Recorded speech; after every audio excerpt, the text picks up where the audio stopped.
আজ হচ্ছে Valentine's day, তার জন্য সকলকে হ্যাপি ভ্যালেন্টাইন্স ডে। কিন্তু ভ্যালেন্টাইন্স ডে বলে সংসারে কাজকর্ম করবো না এমনটা তো হতেই পারে না। তাই কালকে রাতে কিছু জামা কাপড় ওয়াশিং মেশিনে কেচে রেখেছিলাম। তো সকাল হতেই ওয়াশিং মেশিন থেকে জামা কাপড় বের করে ওগুলোকে নিয়ে চলে গেছিলাম ছাদে। ছাদে গিয়ে জামা কাপড়গুলোকে ভালো করে মেলে দিলাম, দিয়ে মনে হলো গাছগুলোতে একটু ভালো করে জল দিয়ে দিই। তো গাছগুলোতেও জল দিয়ে দিলাম। দেখো আমার লেবু গাছটাতে কত ফুল এসেছে, অনেক অনেক ফুল এসেছে লেবু গাছটাতে।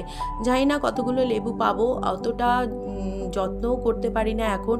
ওই জলটাই টাইম মতো দিই, কিন্তু একটু বেশি করে সার আর একটু যত্ন পেলেই কিন্তু গাছগুলো খুব সুন্দর আমাদের ভালোবাসায় সাড়া দেয়, কিন্তু অতটা যত্ন করতে পারি না। তো দেখো কত কত ফুল এসেছে আমার লেবু গাছটাতে। এটা হচ্ছে পাতি লেবু গাছ। একটা গন্ধরাজ লেবু গাছও ছিল, কিন্তু সেটায় অতটা ফল হতো না, তাই জন্য গাছটাকে আর রাখিনি। তো এবার চলে এসেছি, আজকে হচ্ছে আমার মার বাড়িতে চলে এসেছি। তো দেখো এখানে ভ্যালেন্টাইন্স ডের গিফট রেডি করছি, কিন্তু এইটা কিন্তু আমার জন্য গিফট রেডি করছি না। লাইফে কোনো দিনই ভ্যালেন্টাইন্স ডের গিফট পাইও নি, আর গিফট কাউকে দিইও নি, সত্যি কথা বলতে। তো এটা রেডি করছি হচ্ছে আমার দিদির মেয়ের জন্য। তো ওর মানে যাই হোক, যাকে ভালোবাসে তাকে গিফট দেবে, তার জন্য আমি একটুখানি রেডি করে দিলাম গিফটটাকে।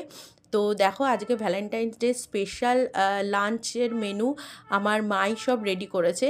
তো দেখো এখানে গন্ধরাজ চিকেন হয়েছে, তারপরে নানান ধরনের পনির হয়েছে, পাঁপড় হয়েছে, এবং মায়ের